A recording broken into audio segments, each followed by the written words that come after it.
This week we're going to talk about effective communication. One definition for communication in Webster's dictionary is that it's a technique for expressing ideas effectively. The key word here is effectively. Communication is indeed expressing our thoughts and our feelings. Listening is a very important part of effective communication. It can be very difficult to listen effectively. When attempting to repair damaged communication within your marriage or any relationship, there are a few things that you need to keep in mind. One, when it's your partner's turn to talk, don't interrupt. Two, in order to be clear that you understood what was said, repeat it. Thirdly, if what was said put your knickers in a knot, you repeat it. And if your spouse says, no, that's not what I mean, don't say, oh, yes, it is. Take your spouse at his word. Keep repeating these 3 steps until it's all worked out.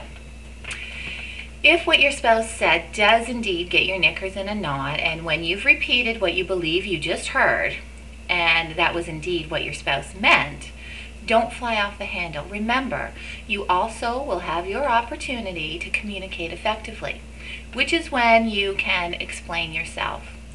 So when you're talking to your spouse, especially those special times that you're now setting aside to talk about each other and yourselves, not the bills, not the children, things like that, right? This is the form of effective communication that you want to use when you've got some serious issues to discuss. Remember, in most things, there's a compromise. It's not about being right. It's not about who's right or who's wrong. It's about happiness and peace and joy. James 1 verses 19 to 20 says this, "My dear brothers, take note of this. Everyone should be quick to listen, slow to speak, and slow to become angry. For a man's anger does not bring about the righteous life that God desires."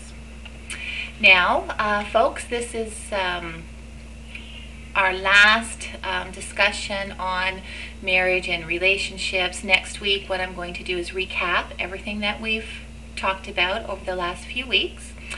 So I'm ready to start a new topic for our devotions. If you have any thoughts, what you would like to discuss, please email me. Let me know. And until next time, I see you. Take care and God bless. Bye for now.